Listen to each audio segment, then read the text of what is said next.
Hello बच्चों, sparkle bye study के YouTube channel पर आपका हार्दिक स्वागत है। और आज हम बात करने वाले हैं कक्षा 8 की प्रश्नावली 1 की परिमेय संख्याओं के बेसिक के बारे में।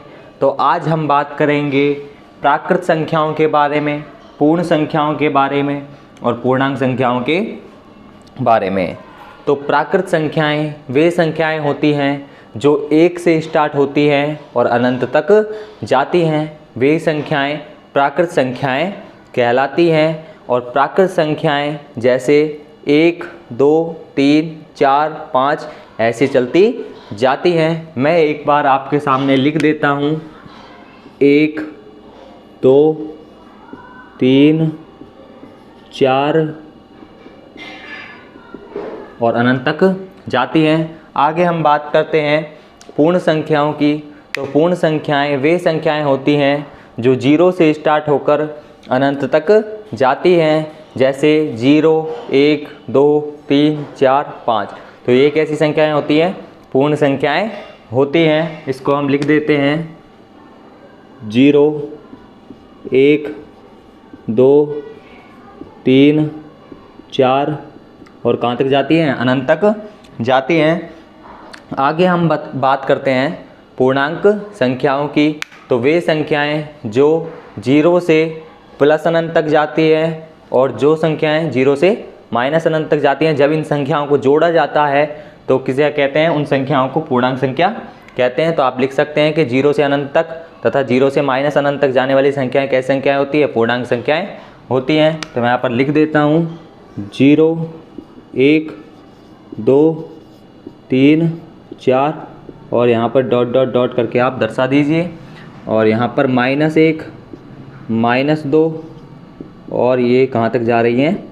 माइनस अनंत तक जा रही हैं। तो आप यहाँ पर देख सकते हो 0 से प्लस अनंत तक जा रही हैं और 0 से माइनस अनंत तक भी जा रही हैं। तो ये संख्याएं कैसी हैं? पूर्णांक संख्याएं हैं। आगे हम बात करते हैं, इसके एग्जाम्पल देख लेते हैं एक बार। अगर मैं आपसे कहूँ कि 3.5 क्या प्राकृत संख्या है, पूर्ण संख्या है या पूर्णांक संख्या है?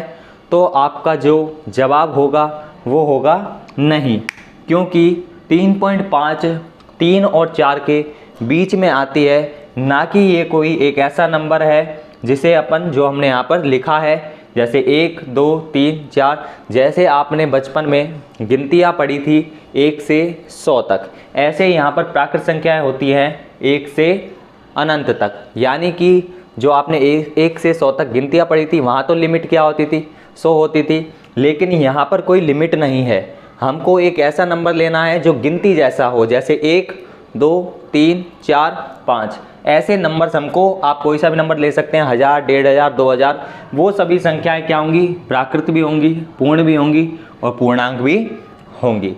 आप इस बात का ज़रूर ध्यान रखें। आगे हम बात करते हैं परिमेय संख्याओं की।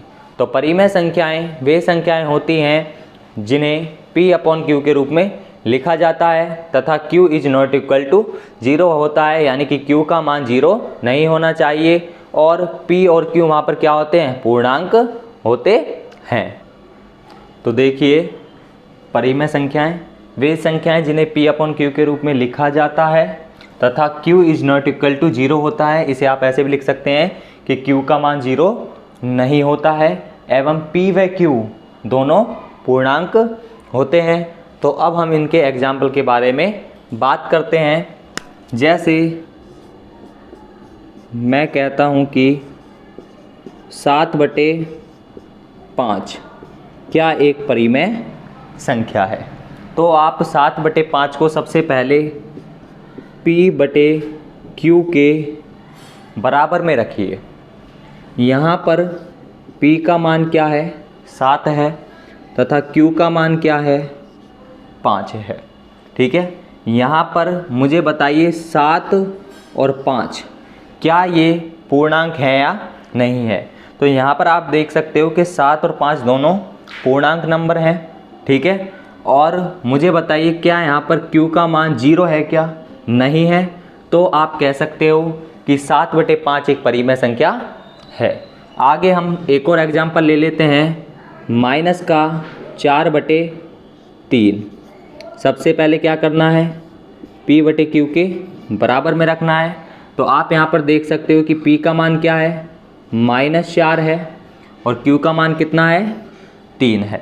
ठीक है, तो मुझे बताइए जो P का मान -4 है वो पूर्णांक होता है या नहीं होता। हमने देखा था जो संख्याएं 0 से प्लस अनंत तक भी जाती थी और 0 से माइनस अनंत तक भी जाती थी, वे संख्याएं क्या कहलाती थी, पूर्णांक कहलाती थी।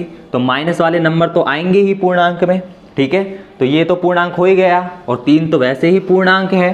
ठीक है, और यहाँ पर Q का मान क्या है, 3 है, यानी कि 0 भी नहीं है। तो आप क्या कह सकते हो, ये वाली पूरी संख्या क्या है, परिमेय संख्या है। ठीक है, आगे हम देखते हैं, एक और एग्जाम्पल देख लेते हैं। जैसे ले लेते हैं, एक अक्सर पूछा जाता है कि एक परिमेय संख्या है या नहीं है। तो आप किसी भी संख्या हो उसके नीचे क्या लगा सकते हैं, बटे में 1 लगा सकते हैं। ठीक है, और उसको अब किसके बराबर रख दीजिए, P/Q के बराबर रख दीजिए। ठीक है, यहाँ पर P का मान क्या है, 1 है, Q का मान क्या है, 1 है। ठीक है, तो P का मान जो है वो पूर्णांक है या नहीं है पूर्णांक, क्योंकि एक तो पूर्णांक होता ही है। ठीक है, और Q का मान जो है 1, यानी कि ये नीचे वाला ये भी क्या है, पूर्णांक है। और Q का मान क्या है, 0 भी नहीं है। ठीक है, तो हम कह सकते हैं कि 1 जो होता है वो भी कैसी संख्या होता है, परिमेय संख्या होता है। आगे हम एक और एग्जाम्पल ले लेते हैं, जैसे कि 0। ठीक है, तो 0 के बटे में भी हम क्या लगा सकते हैं, 1 लगा सकते हैं और उसके बराबर में क्या लिख सकते हैं, P/Q लिख सकते हैं। मुझे बताइए यहाँ पर P का मान क्या है, P का मान जो है क्या है, 0 है। और 0 की हमने बात की थी, 0 से जो अनंत तक जाती है प्लस अनंत तक वे संख्याएं, और 0 से जो माइनस अनंत तक जाती हैं वे संख्याएं कैसी होती हैं, पूर्णांक संख्याएं होती हैं। तो 0 तो आता ही है, तो 0 कैसी संख्या है, पूर्णांक है। और मुझे बताइए Q का मान कितना है, 1, और 1 भी क्या है, पूर्णांक है। और यहाँ पर आप देख सकते हो Q का मान क्या है, 0 भी नहीं है। तो हम क्या कह सकते हैं कि जो 0 है वो भी क्या होती है, एक परिमेय संख्या होती है। ठीक है, अगर मैं बात करूँ अंडर रूट वाली संख्याओं की, जैसे मैं कह देता हूँ √5। ठीक है, √5 के बटे में हम क्या लगा सकते हैं, 1 लगा सकते हैं, और बराबर में आप क्या लिखिए, P/Q लिखिए। ठीक है, अब मैं कहूँ कि P का मान क्या है, √5 है, और Q का मान क्या है, 1 है।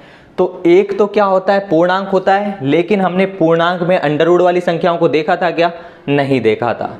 तो मुझे बताइए P यहाँ पर पूर्णांक नहीं है, तो √5 जो होगी वो संख्या क्या होगी, परिमेय संख्या नहीं होगी। आप इस बात का जरूर ध्यान रखें। अगर हम बात करें √4 की, तो अंडर जो 4 का मान होता है वो क्या होता है, 2 होता है। ये आपको बाद में बताएंगे। ठीक है, लेकिन जो 2 होता है बता देता हूँ, चलो 2 होता है, उसके बटे में क्या लगा सकते हैं, 1 लगा सकते हैं, और बराबर में क्या लिख देते हैं, P/Q। तो मुझे बताइए P का मान क्या है, 2 है, और Q का मान क्या है, 1 है, यानी कि Q का मान 0 भी नहीं है और P और Q का मान क्या है, पूर्णांक भी है। तो हम क्या कह सकते हैं कि जो √4 है वो क्या है, एक परिमेय संख्या है। यानी कि आप ऐसा ध्यान रखिए कि जिन संख्याओं का वर्गमूल निकल जाता है वे संख्याएं भी क्या कहलाती हैं, परिमेय संख्याएं कहलाती हैं। ठीक है, आगे हम बात करेंगे परिमेय संख्याओं के योग, परिमेय संख्याओं के घटा, परिमेय संख्याओं के गुणन एवं परिमेय संख्याओं के भाग के बारे में। तो अब हम देखते हैं परिमेय संख्याओं के योग के बारे में। तो देख लीजिए, मैं यहाँ पर एक एग्जाम्पल ले लेता हूँ, जैसे एग्जाम्पल एक ले लेता हूँ, 2/3 + 4/5। तो इनको जोड़ने से पहले आप इनको डायरेक्ट नहीं जोड़ सकते हैं, तो आपको इनको जोड़ने के लिए क्या करना पड़ेगा, इन दोनों संख्याओं यानी कि दो परिमेय संख्याओं के हरों का क्या लेना पड़ेगा, लसागु लेना पड़ेगा। और तो अब हम ले लेते हैं 3 और 5 का लसागु ले लेते हैं, और आप देख सकते हैं कि 3 और 5 में सबसे पहले किसका भाग जाएगा, 3 का भाग जाएगा। तो मैं 3 का भाग दे देता हूँ। 3 का भाग 3 में कितनी बार जाता है, 1 बार जाता है। और 5 का क्या लिख देता हूँ, 5 लिख देता हूँ। और मुझे बताइए 5 में किसका भाग जाता है, 5 का ही जाता है। मैं लिख देता हूँ एक का तो एक ही है, जब 5 का भाग 5 में जाता है तो क्या आता है, 1 आता है। ठीक है, जब आप इन दोनों संख्याओं का गुणा करोगे तो आपके पास क्या आ जाएगा, लैसे आ जाएगा। तो मैं लिख देता हूँ यहाँ पर लैसे क्या आ गया, 15 आ गया। क्या आ गया, 5 दिया 15। तो मैंने यहाँ पर नीचे क्या लिख दिया, 15। अब आप 3 का भाग किस में दोगे, 15 में दोगे। 3 का भाग जब आप 15 में दोगे तो कितनी बार जाता है, 5 बार जाता है। तो 5 का गुणा किससे कर दीजिए आप, 2 से कर दीजिए। तो 5 का गुणा जब 2 से करेंगे क्या आएगा, 10 आएगा। चिन्ह किसका है, प्लस का। तो मैं यहाँ पर क्या लिख देता हूँ, प्लस लिख देता हूँ। 5 का भाग जब आप 15 में दोगे तो कितनी बार जाएगा, 3 बार जाएगा। और 3 का गुणा जब आप 4 से करोगे क्या आएगा, 12 आएगा। मुझे बताइए जब आप 10 और 12 को जोड़ेंगे तो क्या आएगा, 22 आएगा। तो मैं यहाँ पर लिख देता हूँ 22। और मुझे बताइए बटे में क्या चल रहा है अपना, 15 चल रहा है। तो मैं यहाँ पर क्या लिख देता हूँ, 15 लिख देता हूँ। ऐसे आप क्या कर सकते हो, परिमेय संख्याओं का योग कर सकते हो। ठीक है, आगे हम एक और एग्जाम्पल ले लेते हैं। देखिए जैसे दूसरा एग्जाम्पल देखिए, मैं ले लेता हूँ 3/7 प्लस 4/2 ले लेता हूँ। ठीक है, अब हमको क्या करना है, वही प्रोसेस करना है। 7 और 2 का क्या लेंगे, लैसे लेंगे। तो मैं ले लेता हूँ 2 और 7 का लैसे ले लेता हूँ। तो सबसे पहले किसका भाग जा रहा है, 2 का भाग जा रहा है। तो मैं यहाँ पर 2 का भाग दे देता हूँ। जब 2 का भाग 2 में जाता है तो कितना आता है, 1 आता है। तो मैं यहाँ पर क्या लिख देता हूँ, 1। और 2 का भाग जब 7 में नहीं जाता है तो क्या लिख दूंगा, 7 ही लिख दूंगा। ठीक है, अब मुझे बताइए अब इसमें किसका भाग जा रहा है, 7 का भाग जा रहा है। तो आप 7 का भाग दे दीजिए 1। और जब 7 का भाग 7 में जाता है तो कितना आता है, 1। मुझे बताइए जब आप 7 का गुणा 2 से करोगे तो क्या आएगा, 14 आएगा। तो मैं यहाँ पर बटे में क्या लगा देता हूँ, 14 लगा देता हूँ। आप 7 का भाग जब 14 में दोगे तो कितनी बार जाएगा, 2 बार जाएगा। और 2 का गुणा जब आप 3 से करोगे क्या आएगा, 6 आएगा। तो मैं लिख देता हूँ 6। चिन्ह किसका है, प्लस का। तो मैं यहाँ पर क्या लगा देता हूँ, प्लस लगा देता हूँ। 2 का भाग 14 में कितनी बार जाता है, 7 बार जाता है। और 7 का गुणा जब 4 से करते हैं तो क्या आता है, 28 आता है। क्या आता है, 28 आता है। और जब 6 और 28 को जोड़ते हैं तो क्या आता है, 34 आता है। तो मैं यहाँ पर लिख देता हूँ 34। और मुझे बताइए बटे में क्या चल रहा है, 14। तो ऐसे आप सवालों को यानी कि परिमेय संख्याओं का योग आप कर सकते हैं। अब हम बात करते हैं परिमेय संख्याओं के घटाव के बारे में। तो परिमेय संख्या के घटाव को 1-2 एग्जाम्पल देकर सीखने का प्रयास करते हैं। मैं ले लेता हूँ पहला एग्जाम्पल, 7/5 ले लेता हूँ। और उसमें से आप क्या घटा दीजिए, 1/4 को घटा दीजिए। ठीक है, जैसा आपने वहाँ पर काम किया वही काम करना है। 5 और 4 का सबसे पहले क्या लेना है, लैसे लेना है। तो मैं यहाँ पर 5 और 4 का क्या ले लेता हूँ, लैसे ले लेता हूँ। सबसे पहले आप देख सकते हैं 2 का भाग जा रहा है तो हम 2 का भाग दे देते हैं। 2 का भाग 5 में नहीं जाता है तो हम 5 ही लिख देंगे। 2 का भाग 4 में जाता है तो कितनी बार जाता है, 2 बार जाता है। मुझे बताइए दोबारा 2 का भाग जा रहा है तो मैं किसका भाग दे दूँगा, 2 का भाग दे दूँगा। 5 में तो जाता नहीं है तो 5 का 5 लिख दूँगा। ठीक है, 2 का भाग 2 में कितनी बार जाता है, 1 बार जाता है। और मुझे बताइए 2 का भाग अब तो जा नहीं रहा है तो किसका भाग देंगे, 5 में किसका भाग जाता है, 5 का भाग जाता है तो किसका भाग देंगे, 5 का ही भाग देंगे। जब 5 का भाग 5 में दोगे तो कितनी बार जाएगा, 1 बार। और 1 तो पहले से ही है तो 1 आ गया। मुझे बताइए इन सब को गुणा करने के बाद आपके पास क्या आ जाएगा, लैसे आ जाएगा। तो देखिए 5 का गुणा जब 2 से करेंगे क्या आएगा, 10। और जब आप 10 का गुणा 2 से करोगे तो क्या आएगा, 20। तो मुझे बताइए यहाँ पर लैसे क्या आ गया है, 20 आ गया है।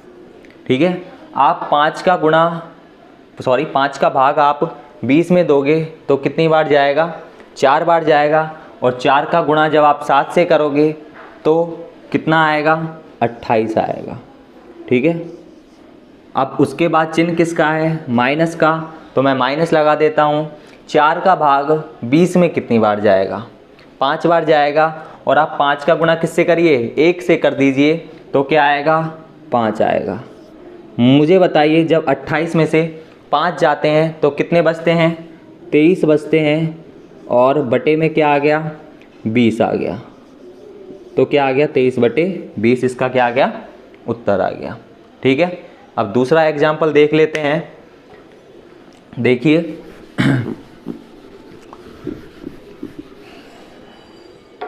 मैं ले लेता हूँ 9/12 माइनस 3/4 ही ले लेते हैं। ठीक है, अब आप आगे चलकर देखोगे तो इसका उत्तर क्या आएगा? 0 आएगा। लेकिन हम देखते हैं, पूरी प्रोसेस देखते हैं। मुझे बताइए सबसे पहले क्या करेंगे? 12 और 4 का क्या लेंगे? लैसे लेंगे। तो मैं ले लेता हूँ 12 और 4 का क्या लिया? लैसे लिया। तो मुझे बताइए 12 में कितनी बार 2 का भाग जाएगा? 2 का भाग कितनी बार जा रहा है? 6 बार जा रहा है। और 2 का भाग 4 में कितनी बार जा रहा है? 2 बार जा रहा है। मुझे बताइए दोबारा 2 का भाग जा रहा है, तो 2 का भाग 6 में कितनी बार जा रहा है? 3 बार जा रहा है। और 2 का भाग 2 में कितनी बार जा रहा है? 1 बार जा रहा है। मुझे बताइए अभी भी आपका यहाँ पर 3 का भाग जा रहा है, तो मैं यहाँ पर 3 का भाग दे दूँगा। तो 3 का भाग 3 में कितनी बार जा रहा है? 1 बार। और 1 का तो क्या है? 1। आप इन सबको गुणा कर दीजिए। 3 का गुणा 2 से करेंगे क्या आएगा? 6। और 6 का गुणा जब आप 2 से करेंगे क्या आएगा? 12। तो इसका लैसे भी क्या आ गया है? 12। ठीक है, 12 का भाग जब आप 12 में दोगे क्या आएगा? 1। और 1 का गुणा जब हम 9 से करेंगे तो क्या आएगा? 9 आएगा। चिन्ह किसका है? माइनस का। तो मैं लगा देता हूँ माइनस। 4 का भाग जब आप 12 में दोगे तो क्या आएगा? 3 बार जाएगा। और 3 का गुणा जब आप 3 से करोगे तो क्या आएगा? 9 आएगा। और मुझे बताइए जब 9 में से 9 चला जाता है तो क्या बचता है? 0। और बटे में क्या आएगा? 12 आएगा। और मुझे बताइए जब आप 0 में किसी भी संख्या का भाग देते हैं तो क्या आता है? 0 ही आता है। और 0 का गुणा जब आप किसी भी संख्या से करते हैं तो क्या आता है? 0 ही आता है। ठीक है, अब हम बात करते हैं परिमेय संख्याओं के गुणन के बारे में। तो देखते हैं परिमेय संख्याओं का गुणा कैसे होता है। तो मैं एग्जाम्पल ले लेता हूँ एक। आप यहाँ पर लिख दीजिए 5/4 गुणा 3/4 लिख दीजिए। ठीक है, तो आपको कुछ नहीं करना है, बेसिक आपको लेना है। और आप 5 और 3 का गुणा आपने बचपन में बहुत बार किया है, तो 5 और 3 का गुणा कर देना है तो क्या आएगा? 15 आएगा। बटा लगाना है। 4 का गुणा 4 से ही कर देना है। 4 चौक क्या होता है? 16 होता है। बड़ा ही सरल है परिमेय संख्याओं का गुणन। तो दूसरा उदाहरण फिर भी देख लेते हैं। क्या है? 7/4 गुणा 3/2। देखिए 7 का गुणा किससे करना है आपको? 3 से करना है। 7 का गुणा 3 से करोगे क्या आएगा? 21 आएगा। 7 तिया 21। और 4 का गुणा आपको किससे करना है? 2 से करना है, यानी कि 4 दूनी 8। तो इसका उत्तर क्या आ गया? 21/8। तो ऐसे परिमेय संख्याओं का क्या होता है? गुणन होता है। अब हम देखते हैं परिमेय संख्याओं के भाग के बारे में। 1-2 एग्जाम्पल की मदद से फिर सीखने का प्रयास करते हैं। ठीक है, अगर मैं कहूँ आपको 3/7 में भाग देना है 2/4 का, तो आप क्या करें? भाग ना देकर आप ऐसा करें कि 3/7 लिखें। 3/7 भाग का चिन्ह है, तो आप क्या कर दें? गुणा कर दें। और मुझे बताइए जो 2/4 है उसको क्या कर दें? उल्टा कर दें। तो मुझे बताइए क्या आएगा? 4/2 आएगा। और अब आप गुणा कर सकते हैं। 3 का गुणा किससे करना है? 4 से। जब 3 का गुणा 4 से करोगे क्या आएगा? 12 आएगा। और जब 7 का गुणा आप 2 से करोगे क्या आएगा? 14 आएगा। तो ये आपका उत्तर रहा। आगे हम एक और एग्जाम्पल देख लेते हैं। क्या होता है कि 9/8 में भाग देते हैं हम 4/9 का। ठीक है, तो मैंने बताया 9/8 को ऐसे की ऐसे ही रखना है, तो 9/8 को ऐसे की ऐसे ही रखा। भाग का चिन्ह किस में बदल दीजिए, गुणा में। 4/9 को क्या कर दीजिए, उल्टा कर दीजिए, तो क्या आ गया 9/4 आ गया। 9 का गुणा 9 से करना है, 9 9 81, तो यहाँ पर क्या आ गया 81। और मुझे बताइए जब 8 का गुणा 4 से करते हैं तो क्या आता है, 8 चौक 32 आता है। तो मुझे बताइए क्या आ गया, 81/32 आपका उत्तर आ गया है। तो आप ऐसे परिमेय संख्याओं का भाग कर सकते हैं। आज हमने परिमेय संख्याओं का जोड़ भी देख लिया है, घटाव भी देख लिया है और गुणा भी देख लिया है, और क्या देख लिया है, भाग के बारे में भी देख लिया है। अगर आपको वीडियो अच्छी लगी हो तो लाइक करें, सब्सक्राइब करें और वीडियो को ज़्यादा से ज़्यादा अपने फ्रेंड्स के साथ क्या करें, शेयर करें। और हम आपको इस प्लेटफॉर्म पे अच्छे से अच्छा और बेहतरीन से बेहतरीन कंटेंट देने का प्रयास करेंगे। धन्यवाद।